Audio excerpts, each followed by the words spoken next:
Welcome back to computer science class. In this session we discuss a lab program, that is sorting the array elements. To sort the array elements we have several techniques, but here we discuss a sorting technique, that is bubble sort.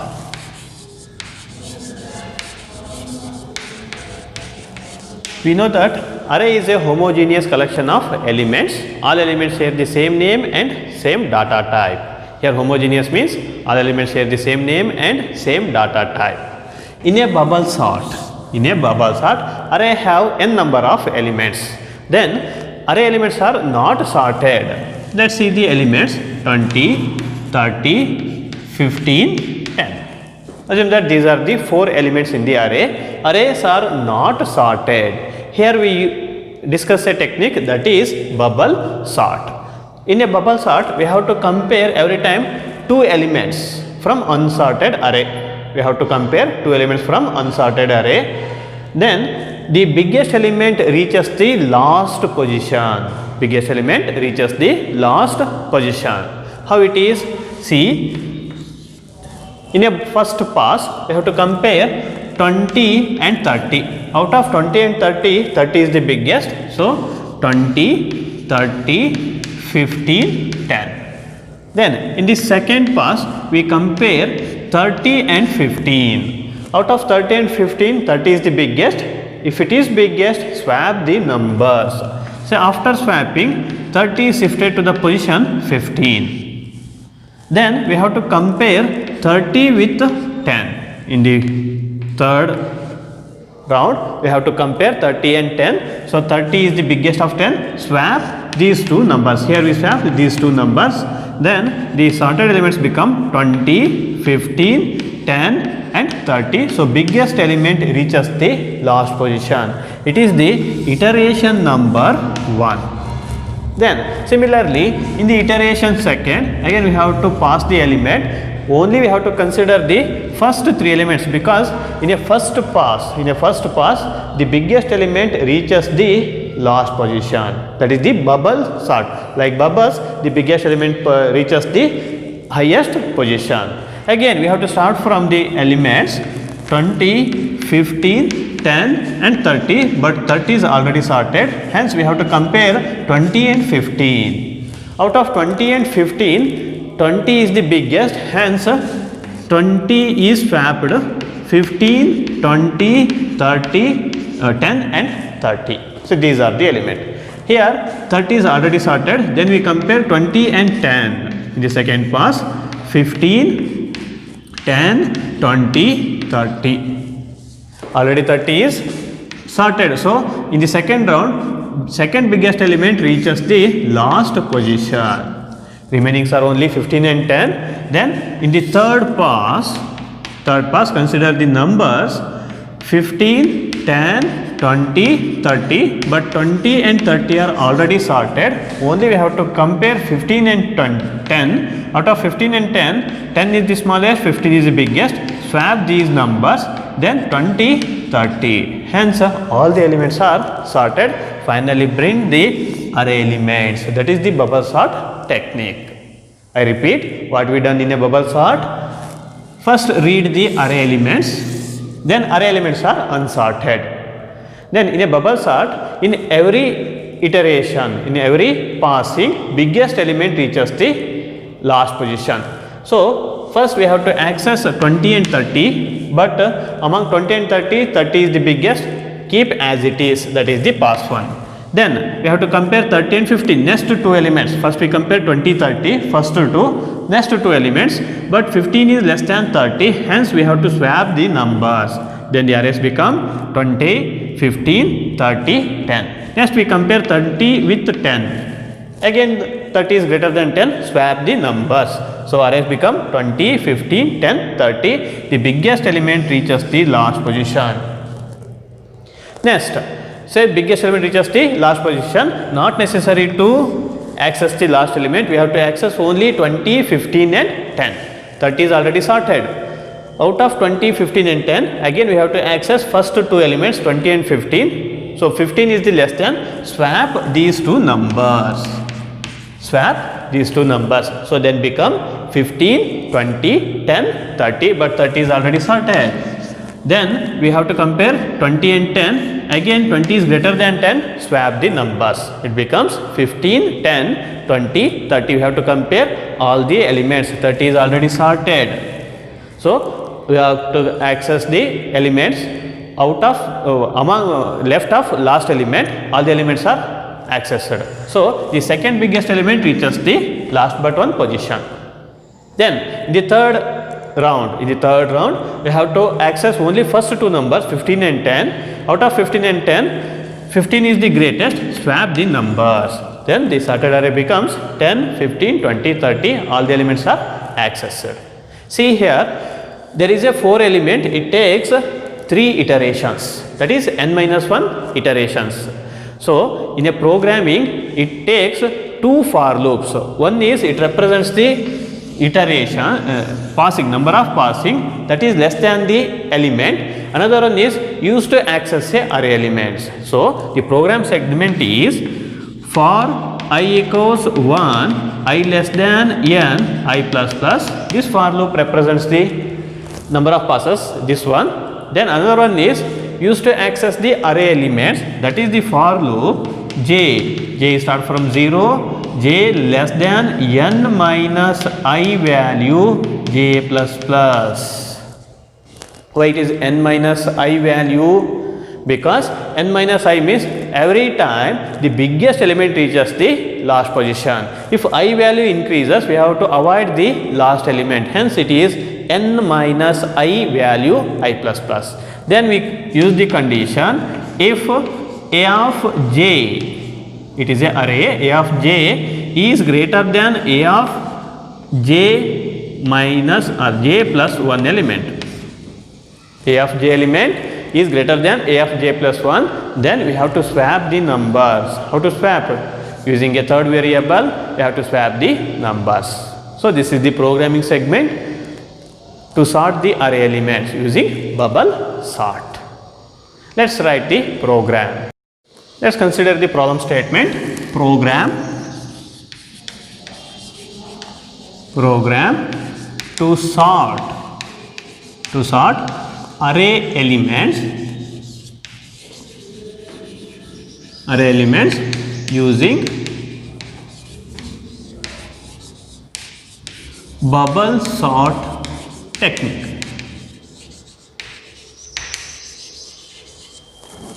Using bubble sort technique, that is the problem statement. First write the preprocess statements.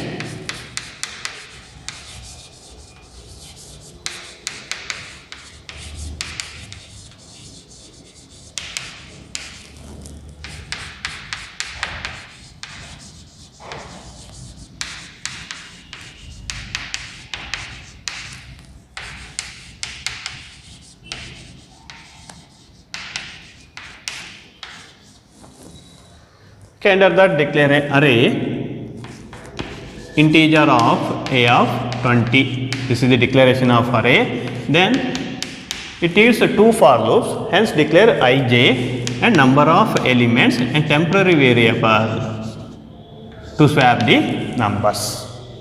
Then function clr scr to clear a screen. Output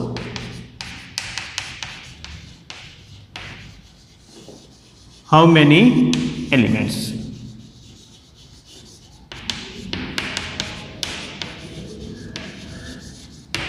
How many elements? Next, cin extraction n. After that, cout enter array elements.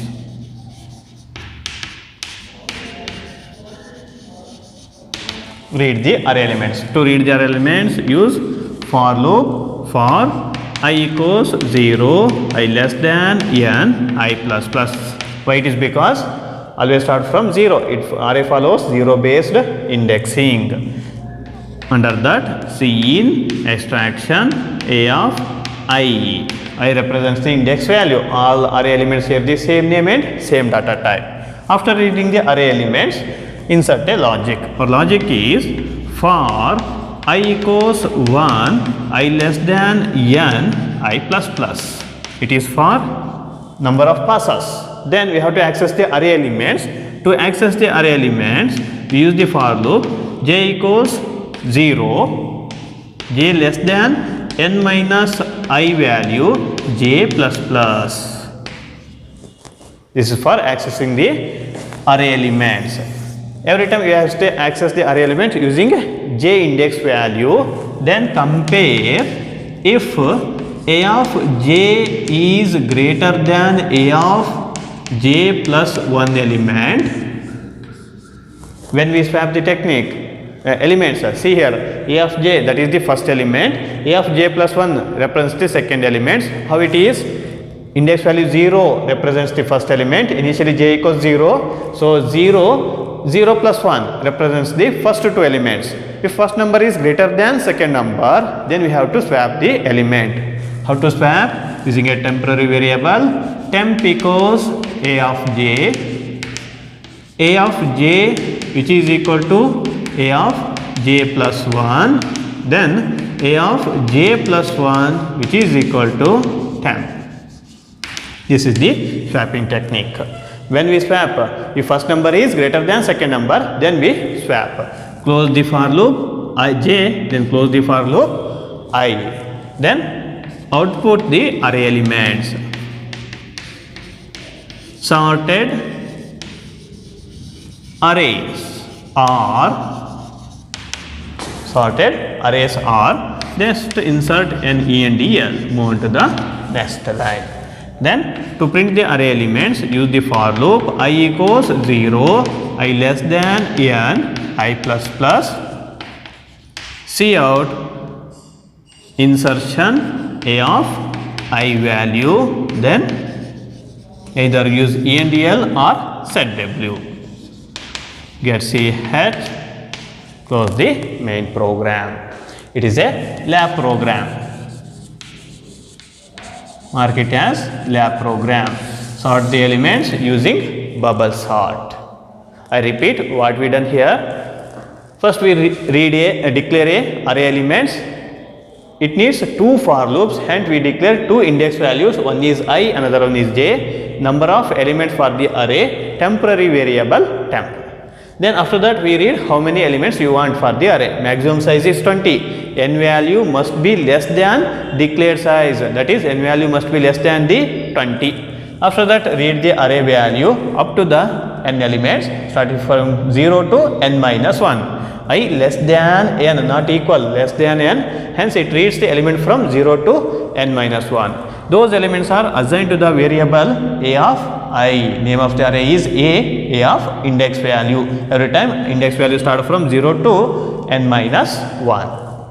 After reading the array elements, we have to pass the element from 1 to less than n. Why we take 1? Because if it is a 4 elements, it takes 3 iterations. If it is a 10 elements, it takes 9 iterations. Hence we start from 1. Then every time the biggest element reaches the last position, that is the bubble sort.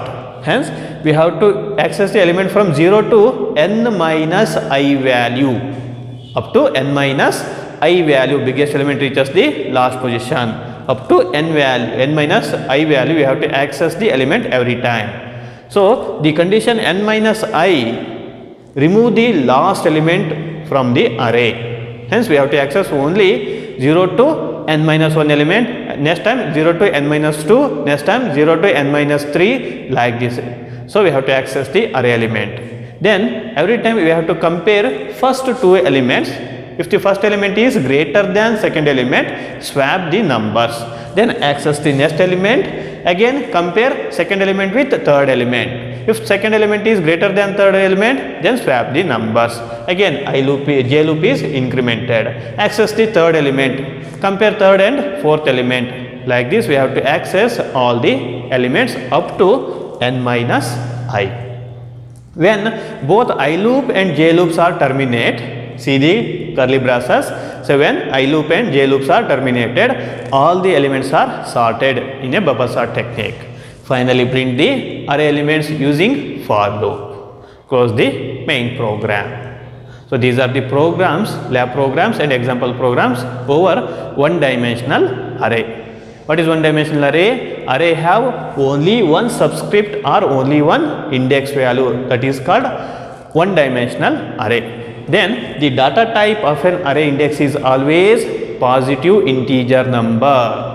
Index value is always positive integer number. Then index value is always start from 0 to n minus 1. This is called array follows 0 based indexing. Let's discuss another type of an array, that is two dimensional array. In a two dimensional array, array have two index values or array have two subscripts.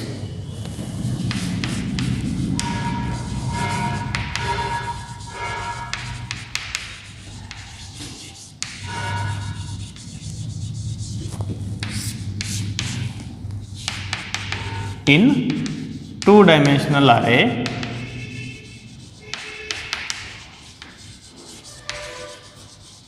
array have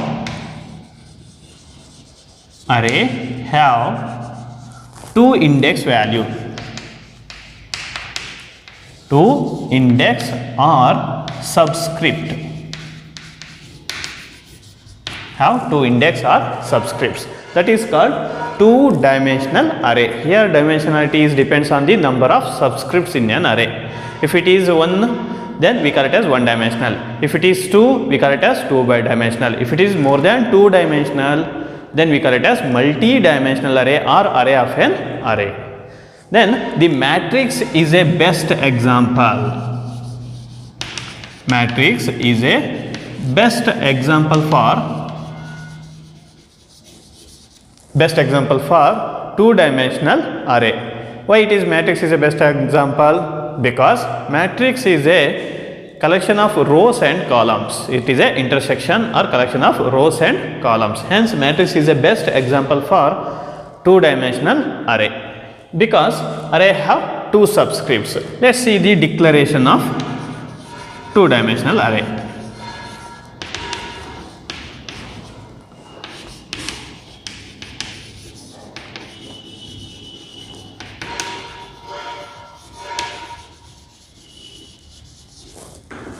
Declaration of two-dimensional array. Like one-dimensional array, two-dimensional arrays are also declared in a declaration section of the main program. To declare a two-dimensional array, we follow the syntax.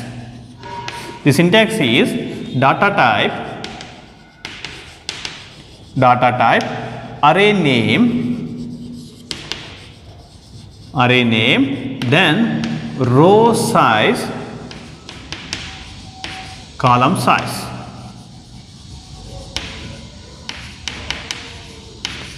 Then semicolon. See this syntax: data type, array name, row size and column size. For example, integer of a of 5, 2.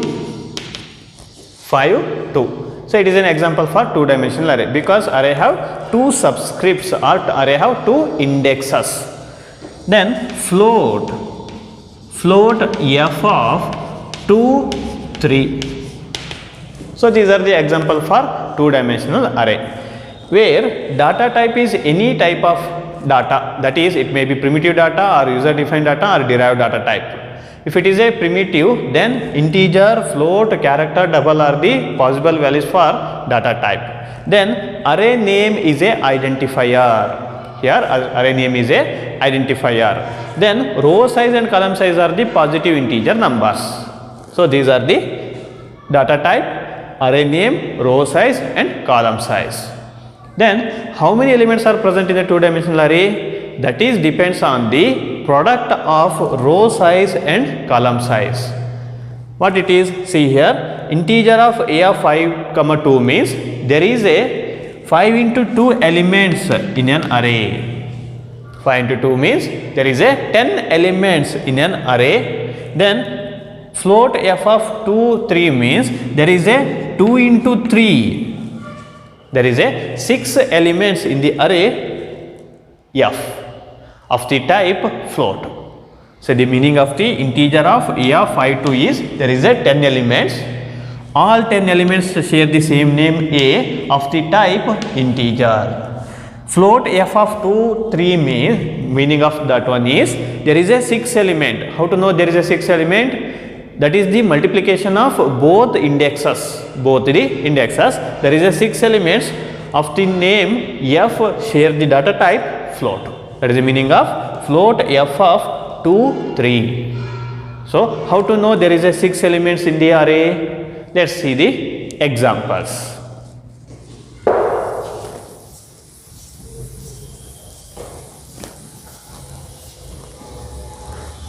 So if you declare a example integer of a of 2 3, integer of a of 2 3, it is a declaration of 2-dimensional array. We know that here there is a 6 elements.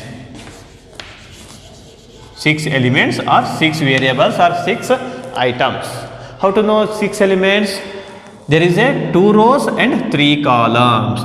2 rows are identified with 0 1. Then 3 columns are identified with 0 1 2. 0 1 2. So these are the rows.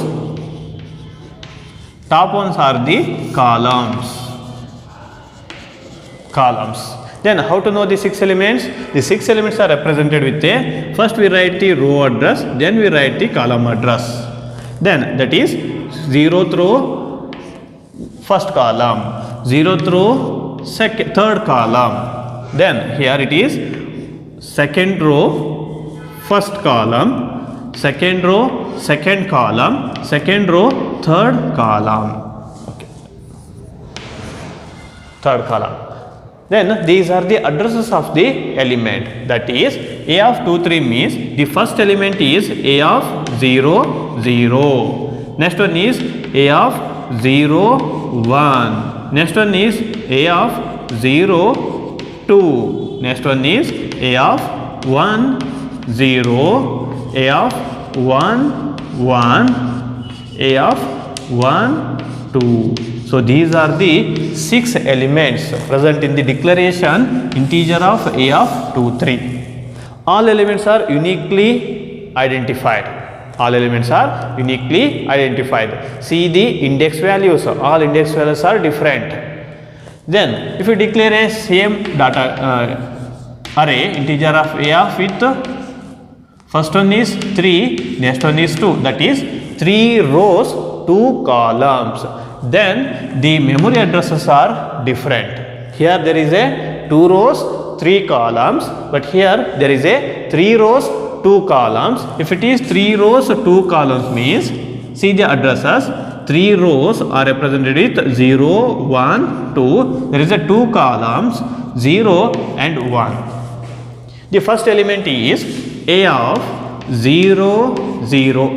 Next element is a of 0 1. How it is 0 1? First one represents the row, second one represents the column. 0 row 0 column, 0 row first column. Then next one is a of second row first column, a of second row second column. Then next one is a of third row first column, a of third row second column. So these are the 6 elements.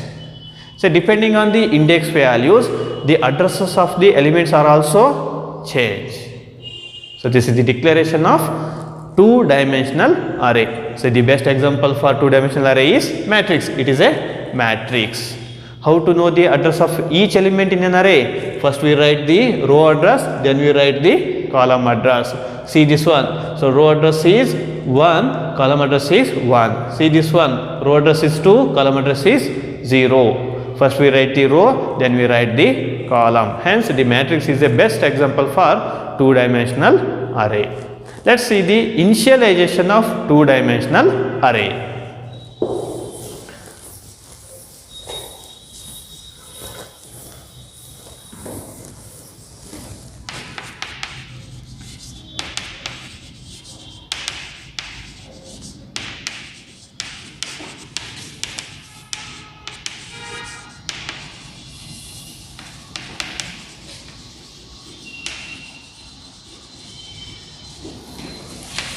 Initialization of two-dimensional array. What is initialization?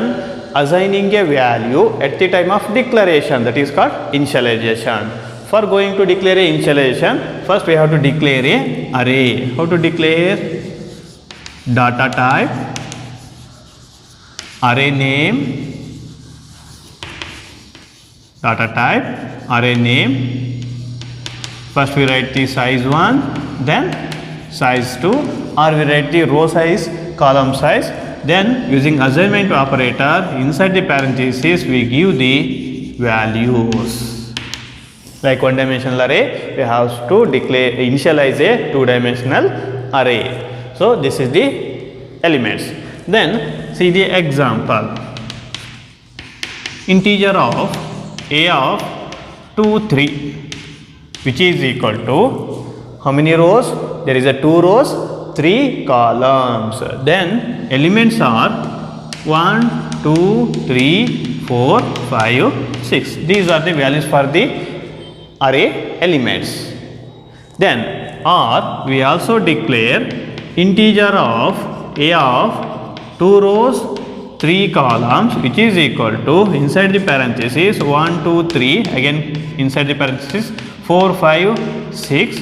Like this we have to declare a initialize a array. Either we use parenthesis or also sometimes we use curly braces. The advantages of inserting a curly braces or parenthesis for the values is, these values represents the first row, 4, 5, 6, second set of values are represents the second row elements. So like this we have to initialize a two-dimensional array. Let's see one more example. Integer of a of 3, 2. What is the meaning of 3, 2? 3 rows, 2 columns. Then we have to initialize inside that 1, 2, 3, 4, 5, 6. See here 3 rows, 2 columns. The 2 columns are 1, 2, 3, 4, 5, 6. Then 1, 2 represents the first row elements, 3, 4 represents the second row elements, 5, 6 represents the third row elements. So these are the different examples for two-dimensional arrays. Let's discuss the how to access a two-dimensional array elements.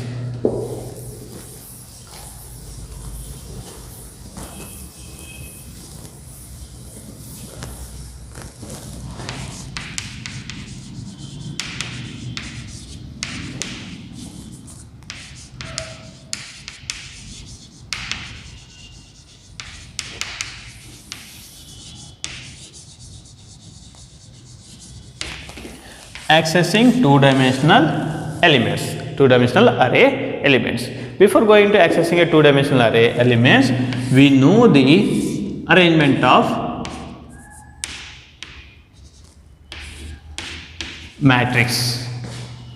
Here there is a 3 rows, 3 columns. Addresses are 0, 0, 0, 1, 0, 2, 1, 0, 1, 1, 1, 2, 2, 0, 2, 1, 2, 2. These are the memory addresses of the given array. Here the array size is integer of a of 3 rows, 3 columns. How many elements are present in 3 rows, 3 columns? That is 3 into 3, 9 elements are present. What are 9 elements? So these are the 9 elements. To access the array elements, two-dimensional array elements, it needs 2 for loops.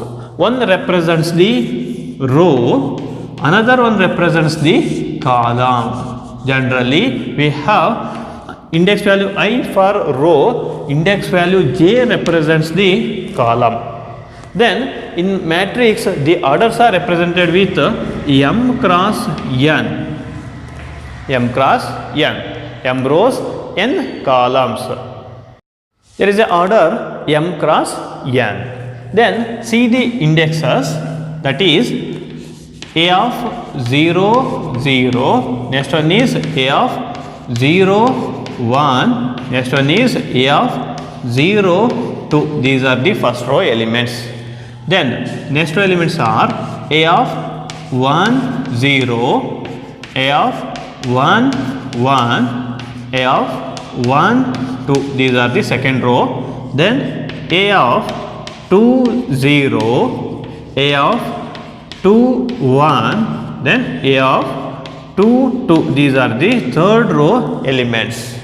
Here we use I index value, this is for row, that is the I index value. This one represents the column J index value. Observe here, I values are constant, J values are varies.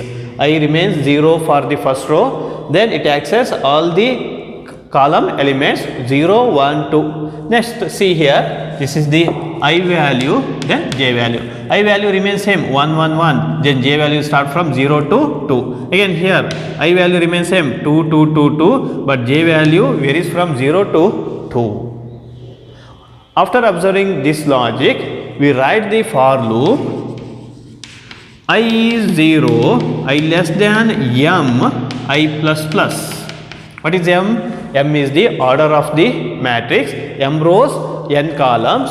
I start from 0 to m, I is incremented. Inside that we have to write the J loop. J is also start from 0, J less than n, J plus plus. So these are the two for loops for the accessing index values I and J. I clearly write here, for I equals 0, I less than m, I plus plus. Under that again we write for J equals 0, J less than n, J plus plus. Under that we have to write the statement inside here. Either we write the input statement or output statement. Then this logic generates a index value. How it is generates an index value? Just trace the logic. What is the initial value of I? 0. I less than m. Use this order here. M cross n means 3 cross 3. 3 elements, 3 row elements, 3 column elements. M value is 3. N value is also 3. Right here 3, 3. Initial value of I is 0. I less than n, condition is true, I plus plus. Then if the condition is true, succeeding statements are evaluated in a for loop. Again in a succeeding statement, the very first line is again one more for loop, that is the nesting for loop. For loop is inserted inside the another for loop. So here what is the J value? I value initially 0, J value is also start from 0, J less than n, J plus plus condition is true. How many times? Up to n times. So I value is 0, J is varies from 0, again J is increases, again J is increases. It reaches to condition returns false. When it returns false, again it back to the outer for loop of I. I is incremented. Now I value becomes 1. 1 less than 3, again condition is true. Enter to the inner for loop, again J is initialized with a 0. J is 0. Again I constant 1, 0, 1, 1, 1, 2. J becomes 2, it terminates the inner for loop. Again back to the I loop, I value becomes 2, 2 less than 3, condition true, enter to the J loop, again J start from 0. Then it generates 2, 0, 2, 1, 2, 2. Again J loop terminates. Again it back to the for loop I. So I value become 3, then the condition returns false. I becomes 3, condition returns false. Then these are the sequences. Compare the sequences 0, 0, 0, 1, 0, 2. Here also 0, 0, 0, 1, 0, 2. Then I value increases, again J start from 0 to 2. The sequence are 1, 0, 1, 1, 1, 2. See here 1, 0, 1, 1, 1, 2. Next I value increases to 2. Again J start from 0. Sequences 2, 0, 2, 1, 2, 2. So this is the two for loops to access the two-dimensional array elements. Again here accessing means we have a two processes. One is for input process, another one is for output process. If it is a input process, here we write C in. If it is a output process, here we write C out object. So So this is the logic to access a two-dimensional array elements. Carefully observe the tracing. First, outer for loop is evaluate. If the condition is true, inner for loop is evaluates. How many times inner for loop evaluates? Up to the condition returns false, it generates the sequence. See here, what is the value of j? Initially 0, 1, 2. It reaches 3, inner for loop terminates because 3 less than 3 returns false. If it is false, then go back to the outer for loop, I value is increased. If I value is increased, 1 less than 3, condition true, again enter to the inner for loop. If it is entered to the inner for loop, j is again begins with 0. So again it generates 0, 1, 2, but I value is constant, so 1, 1, 1. Again j is terminates. If j is terminates, again go back to the outer for loop, I is incremented, I becomes 2. 2 less than 3, condition true, again enter to the inner for loop.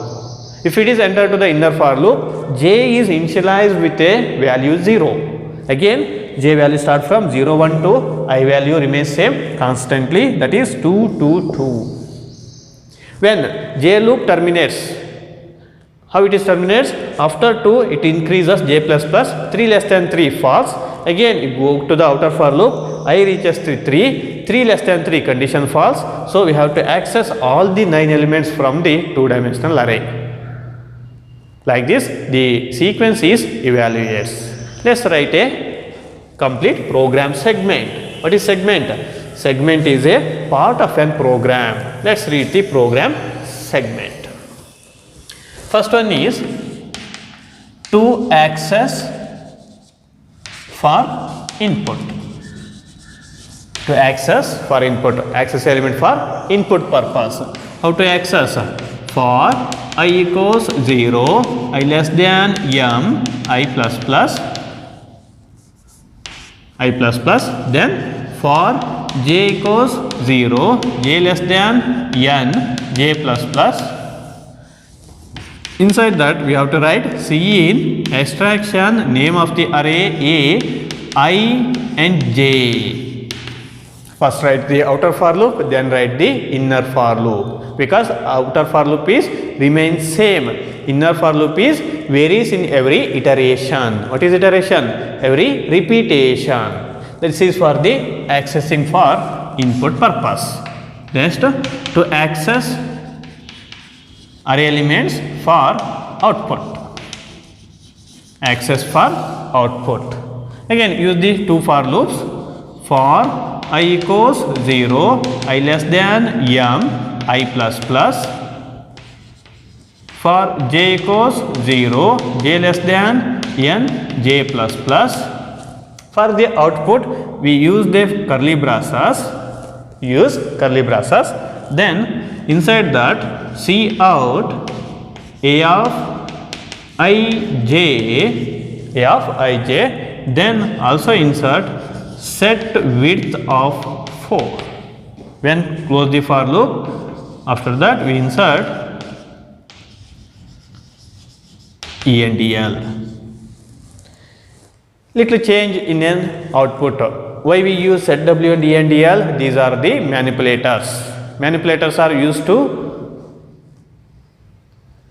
print a formatted output. Used to get a formatted output, then we use manipulators. Set W, here it allot a space between the elements. ENDL move on to the next element. Why we use set W and ENDL inside the for loops? See here, when for loop terminates, then we move on to the next line, because we get a output in the form of matrix. So this is the matrix. J loop represents the columns. When I is constant, j is varies. So this is the position 0, 0, 0, 1, 1, 1. When inner for loop terminates means we have to print all the first row elements. Between the elements we have to give a space, hence here we use set W. When inner for loop terminates, we move on to the next element. So to move on to the next element, here we insert a ENDL. Then I loop is increment, it prints next elements, that is 1, 0, 1, 1, 1 2. Here it is 1 2. So move on to the next line. We insert a ENDL. Space between the elements we insert a set W. It is only for the output of two-dimensional arrays. To get a matrix form we use two manipulators set W and ENDL. Here set W and ENDL both are belongs to the header file IO man IP. Both are belongs to the header file IO man IP. So let's see the program to access two-dimensional array elements, that is to read and print array elements.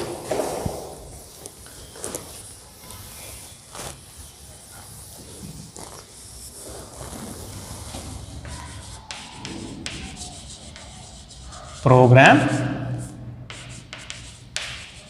to read and print two-dimensional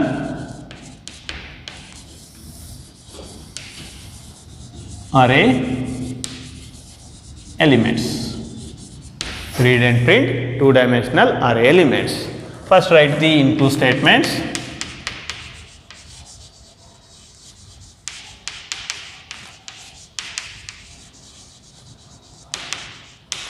Then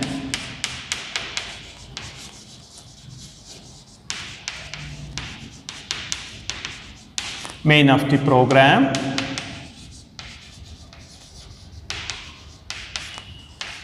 declare array integer of a of 5 5. Here there is a two-dimensional array, hence have two index values. What is the meaning of 5 5? There is a 25 elements under the name A under the data type integer. If it is a two-dimensional, it needs two index values ij and order m n. So these are the basic variables required for two-dimensional array. CLR, SSCR to clear screen, Cout. Here enter the order of array. In a one-dimensional we write how many elements you want, but two-dimensional array, in two-dimensional array we read the order of the matrix. Here order of the matrix is m cross n, m n. Here m represents the number of rows, n represents the number of columns. After that read the matrix elements. Enter matrix elements. How to read the matrix elements? Using two for loops. For I equals 0, I less than m, I plus plus.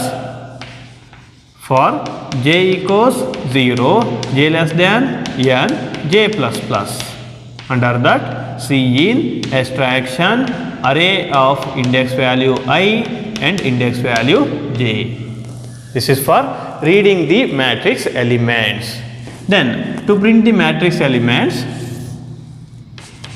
Cout entered matrix elements are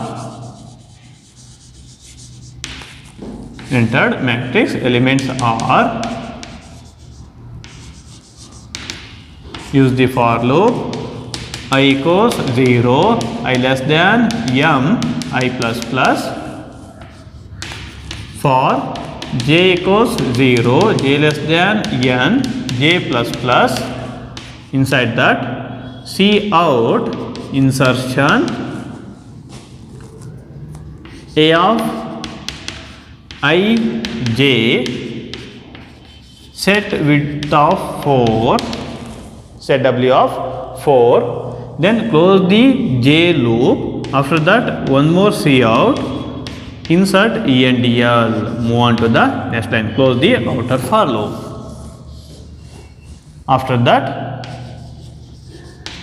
get ch, close the main program.